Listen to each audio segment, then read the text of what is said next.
Assalamualaikum warahmatullahi wabarakatuh. Hamdan wa salaman amma ba'du.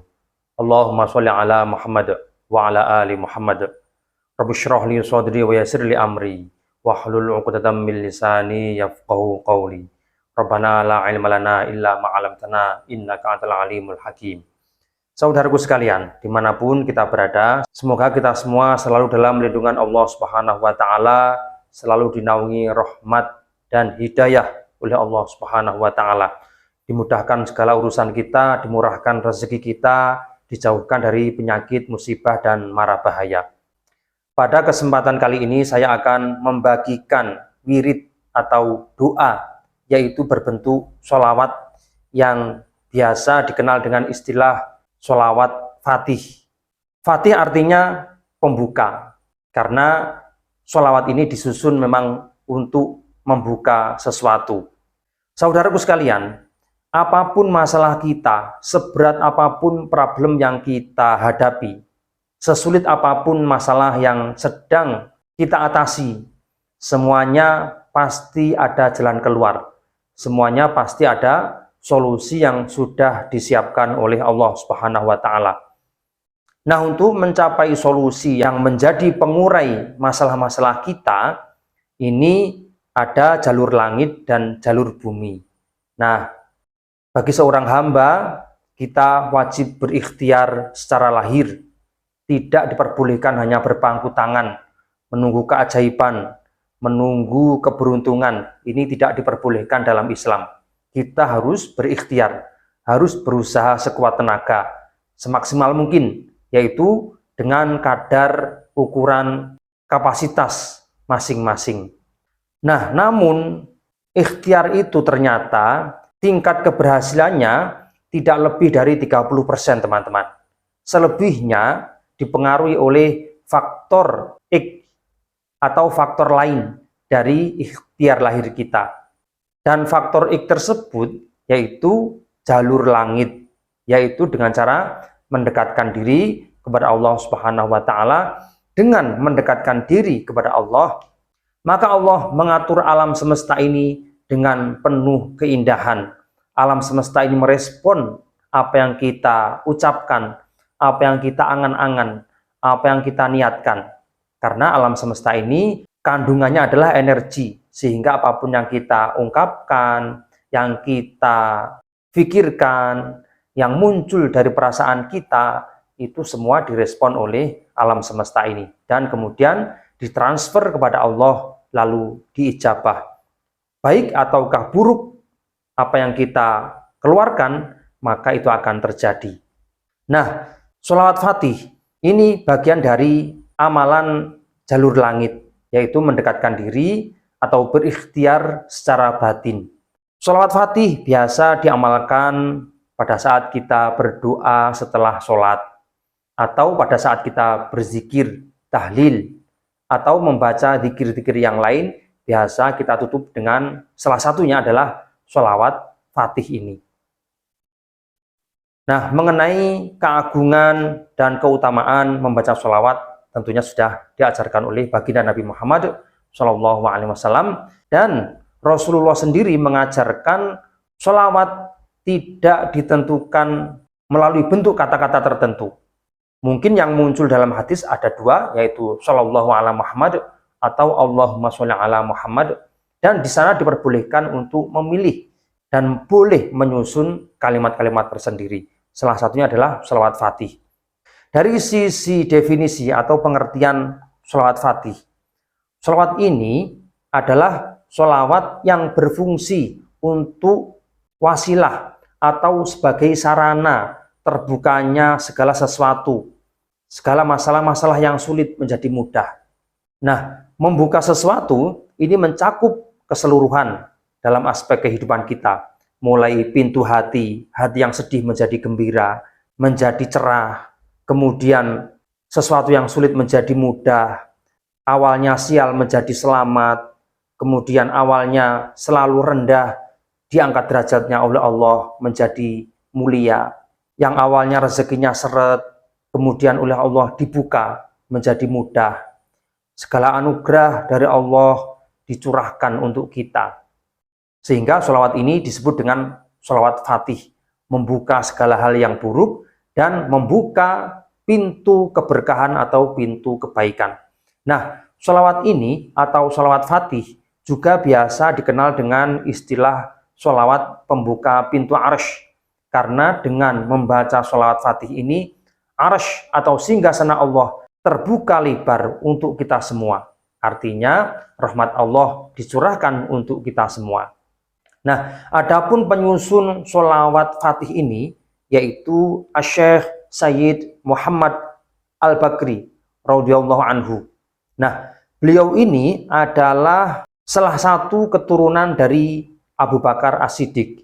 Jadi ketika ditelisik nasabnya atau jalur keturunannya sampai pada Abu Bakar As-Siddiq yang merupakan sahabat tercinta Rasulullah SAW sekaligus mertua beliau. Sehingga wajar jika Thariqah membaca sholawat fatih ini lahir dari putra atau cucu dan cicit Abu Bakar sangat wajar. Karena memang Abu Bakar adalah sahabat terdekat Rasulullah sekaligus mertua beliau. Menurut Asy-Syaikh Muhammad Al-Bakri, dengan rajin membaca sholawat fatih ini, insya Allah pintu kemudahan dibuka selebar-lebarnya oleh Allah Subhanahu wa Ta'ala. Artinya, segala sesuatu menjadi mudah, sekaligus mudah masuk surga dan terhindar dari api neraka. Ini sebagaimana yang dijelaskan oleh sang penyusun sholawat fatih ini, yaitu Asy-Syaikh Sayyid Muhammad Al-Bakri. Kemudian dari sisi fadilah atau keutamaan membaca sholawat fatih ini, banyak fadilah atau keutamaan dari membaca sholawat fatih. Namun bisa kita rangkum diantaranya, yaitu yang pertama, barang siapa yang rajin membaca sholawat fatih ini akan dihapus dosa-dosanya oleh Allah Subhanahu wa Ta'ala, dijauhkan dari api neraka dan kemudian dimasukkan ke surganya Allah Subhanahu wa Ta'ala. Allahumma amin.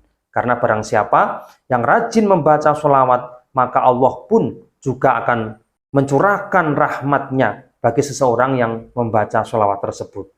Kemudian fadilah atau manfaat yang kedua, jika seseorang rajin membaca sholawat fatih ini, segala masalah yang ia hadapi akan terurai dengan mudah. Segala sesuatu yang kusut akan terurai dengan cepat. Segala sesuatu yang buntu, segala sesuatu yang seolah-olah tidak mungkin terselesaikan akan segera mendapatkan solusi. Masalah yang kusut, yang gelap, segera dipermudah oleh Allah Subhanahu wa Ta'ala berkat membaca sholawat fatih ini. Kemudian manfaat yang ketiga, jika seseorang rajin mengamalkan sholawat fatih, yaitu hati menjadi tenang, damai, bahagia, dan penuh ketentraman. Ini yang paling berharga, karena hati tentram ini akan kita bawa dalam kehidupan sehari-hari, bahkan sampai kita dijemput ajalnya oleh Allah Subhanahu wa Ta'ala.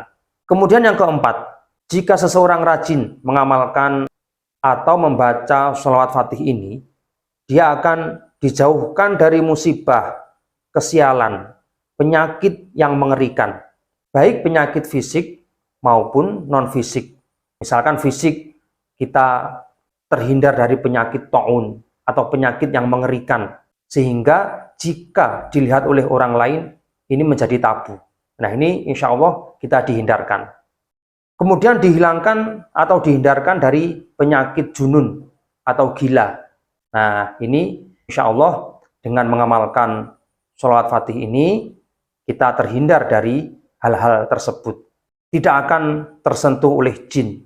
Dia tidak pernah kesurupan, apalagi terkena gangguan mental atau stres atau bahkan gila. Ini kita dihindarkan dari hal-hal yang buruk tersebut. Kemudian yang kelima, jika seseorang rajin mengamalkan zikir sholawat fatih ini, dia akan dibuka pintu rezekinya selebar-lebarnya dari segala arah. Dari arah kanan, kiri, depan, belakang, dan 8 arah penjuru angin. Nah, ini anugerah dari Allah Subhanahu wa Ta'ala untuk kita semua, teman-teman. Nah, lalu seperti apa cara mengamalkan sholawat Fatih supaya bisa memiliki nilai ibadah sekaligus bisa kita jadikan wasilah atau perantara untuk menarik keberkahan dan keberuntungan. Pertama, amalkan sholawat Fatih ini setelah selesai sholat fardu 5 waktu. Bisa dibaca 1 kali cukup, kemudian dibaca di pagi hari dan sore hari atau di malam hari.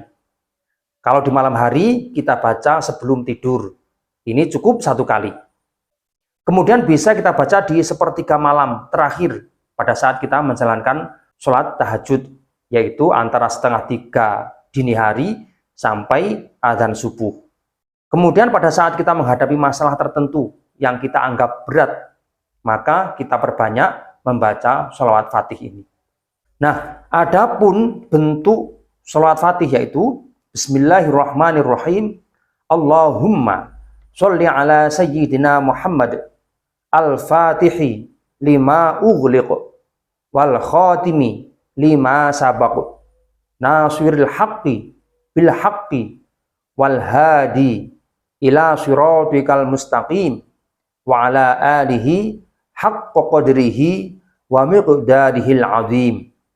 Jika kita artikan secara bebas supaya mudah kita fahami pada saat kita melantunkan doa ini, yaitu ya Allah sholli ala sayyidina Muhammad, limpahkanlah rahmat dan salam kepada baginda Nabi Muhammad Shallallahu Alaihi Wasallam, al-Fatihi lima ughliq, yang membuka segala sesuatu yang terkunci, kemudian wal khatimi lima sabaq, yang menjadi penutup bagi sesuatu yang sudah lewat, nasiril haqqi, yang menjadi pembela atau penolong terhadap kebenaran dengan kebenaran itu sendiri, wal hadi ila siratikal mustaqim, yang memberikan petunjuk kepada jalanmu yang lurus, wa ala alihi, dan limpahkanlah rahmat kepada keluarga baginda Nabi Muhammad haqqa qadrihi, dengan kebenaran atau hak derajat Rasulullah, wa miqdarihi, dan kedudukan Rasulullah al-azim, yang agung. Jadi sholawat Fatih ini memiliki makna yang luar biasa, sehingga sholawat Fatih ini bisa diamalkan oleh siapapun, tua, muda, pria, wanita, orang tua, dan anak-anak boleh mengamalkan sholawat Fatih tanpa melihat batas usia atau jenis kelamin. Oleh karena itu, ijazah ini bersifat umum, tidak perlu disembunyikan, sehingga umat Islam semuanya boleh mengamalkan amalan yaitu sholawat Fatih. Nah, silakan diamalkan, tentunya hanya karena Allah Subhanahu wa Ta'ala. Jangan lupa komentar, kemudian di subscribe, like, dan share supaya doa ini lebih bermanfaat dan bisa diamalkan oleh siapapun. Sekian, wallahu a'lam bishawab. Assalamualaikum warahmatullahi wabarakatuh.